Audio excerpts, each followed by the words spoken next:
Assalamualaikum warahmatullahi wabarakatuh. Perkenalkan, nama saya Muhammad Yasir. Saya dari Karangrejo, Sumbersari, Jember. Alhamdulillah, saya bertugas di SMP Al Furqon Jember, mengajar mata pelajaran bahasa Indonesia. Untuk pertanyaan pertama, menurut Bapak, apa tantangan atau permasalahan terkait belajar dan pembelajaran yang sedang terjadi dalam lingkungan pendidikan saat ini, dan bagaimana solusi terbaik untuk mengatasi permasalahan tersebut?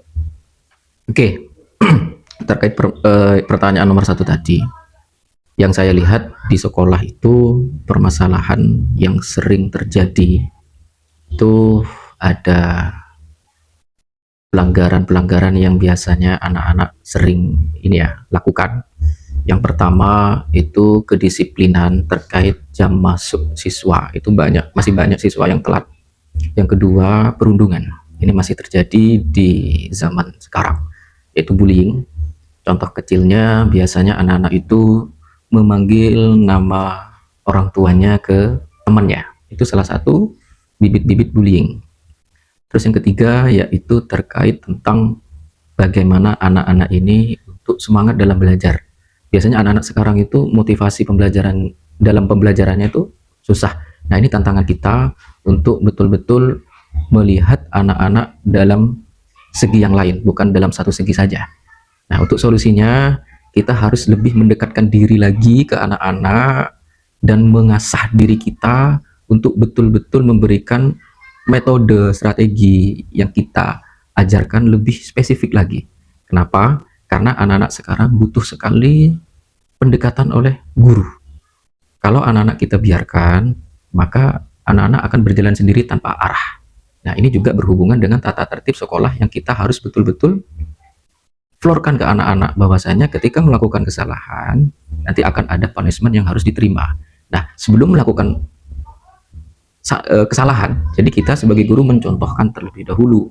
Itu solusinya, mencontohkan kita harus datang tepat waktu, harus senyum, salam, sapa. Nah, ini nanti seiring berkembangnya waktu anak-anak akan mengikuti pola dari gurunya itu.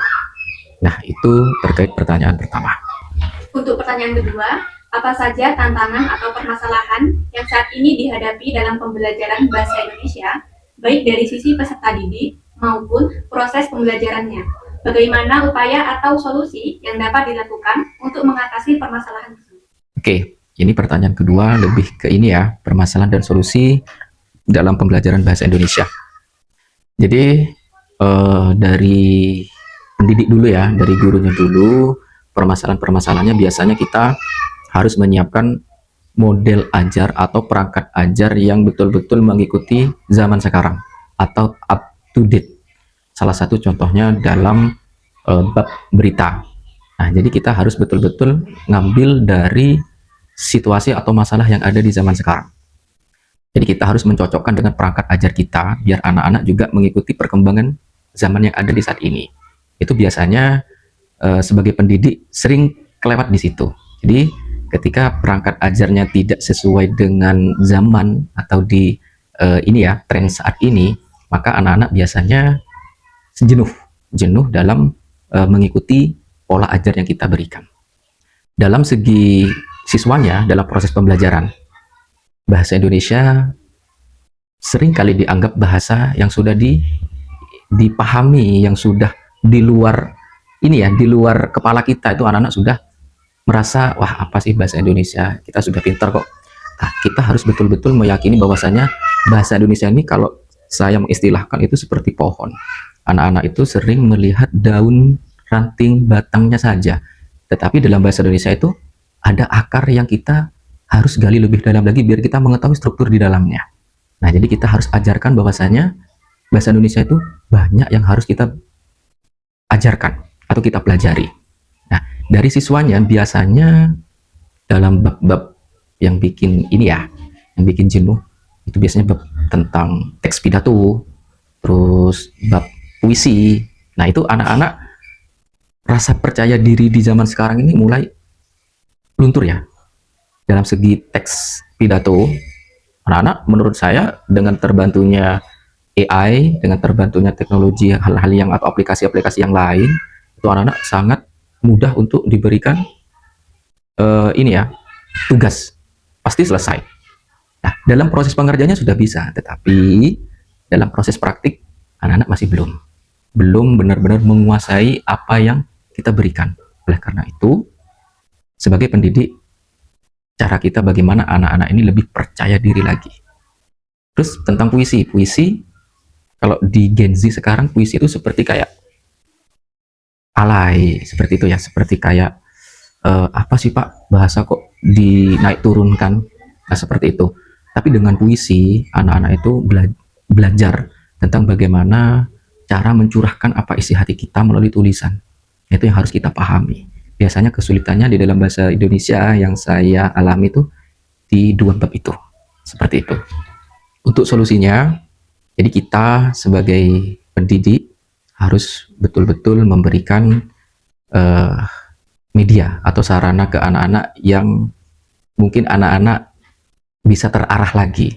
Salah satunya kita mungkin bisa memberikan konsep awal terlebih dahulu sebelum anak-anak mengerjakan tugas atau mengerjakan PR yang kita berikan seperti itu.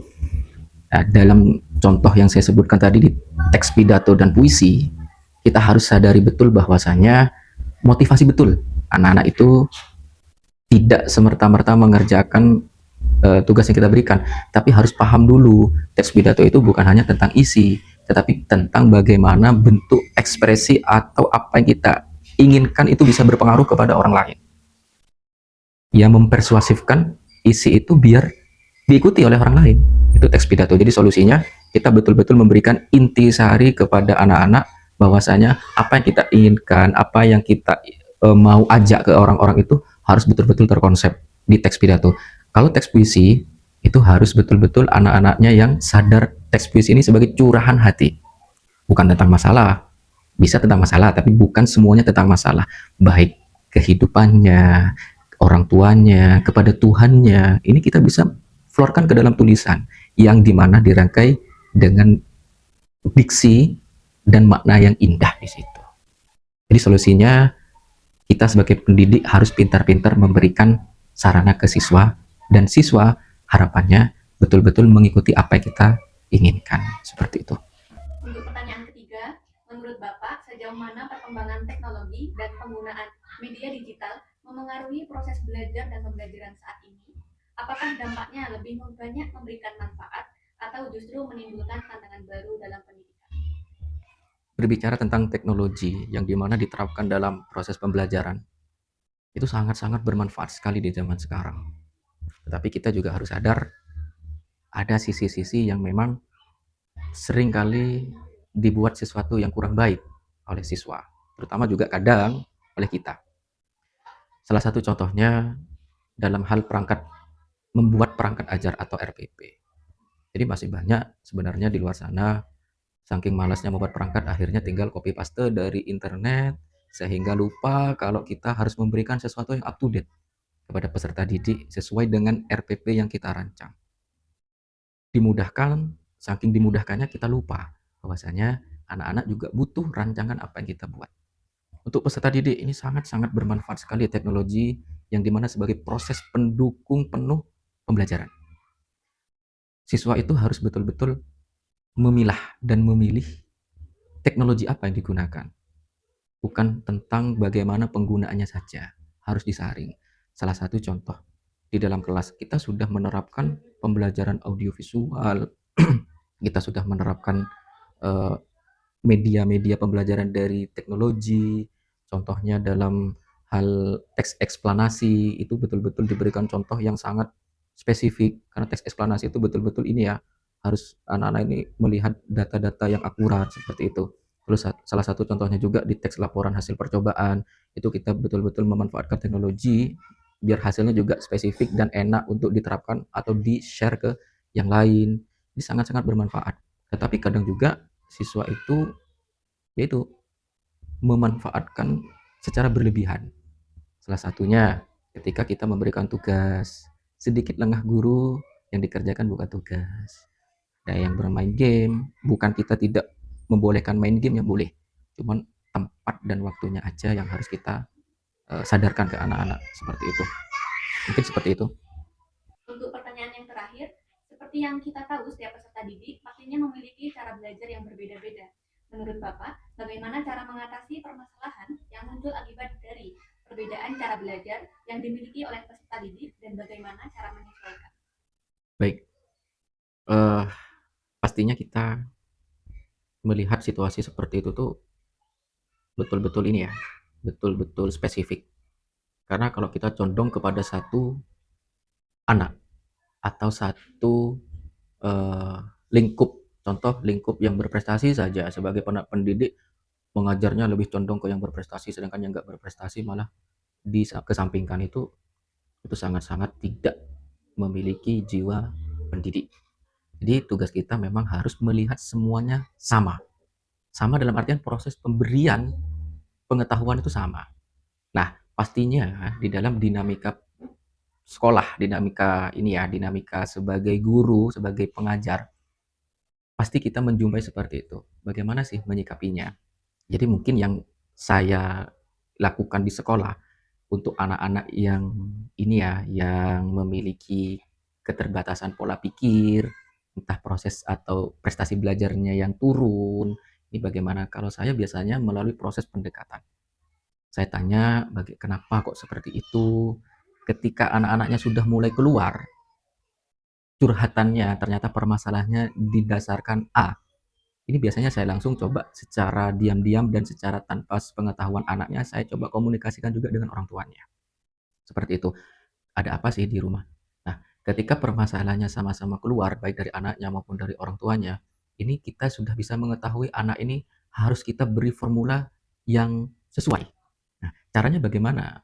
Ketika pemberian tugas, nanti tugasnya nanti akan dipisah. Tugas yang memang khusus anak yang mungkin memiliki high order thinking skill yang mumpuni, ini saya biasanya memberikan tugas yang berbeda. Bagi anak yang memiliki middle atau ini ya, low order thinking skillnya low, nah ini saya biasanya ngasih tugas yang berbeda. Dengan tujuan apa? Dengan tujuan untuk memberikan kesetaraan pengetahuan. Kalau saya menyampaikan sesuatu yang sesuai dengan yang high order thinking skill, saya langsung paparkan sepenuhnya, pastinya saya tidak adil dalam artian memberikan pembelajaran kepada anak-anak. Jadi itu permasalahan yang pasti terjadi, dan solusinya yang sudah saya sampaikan, kita tidak boleh melihat perbedaan. Kita harus memiliki jiwa yang kuat sebagai guru untuk titipan-titipan Tuhan ini sangatlah indah, dan kita harus bisa menjadi sosok orang tua di sekolah yang tidak hanya memiliki satu anak, tapi memiliki beberapa anak yang kita harus perlakukan sama. Seperti itu. Menurut kelompok kami, kesimpulan yang dapat diambil dari hasil wawancara kali ini adalah kita sebagai tenaga pendidik harus siap mengatasi berbagai permasalahan yang ada. Dan kita sebagai tenaga pendidik juga harus siap menemani peserta didik dengan media pembelajaran yang tentunya baik dan juga relevan sesuai dengan aturan yang ada.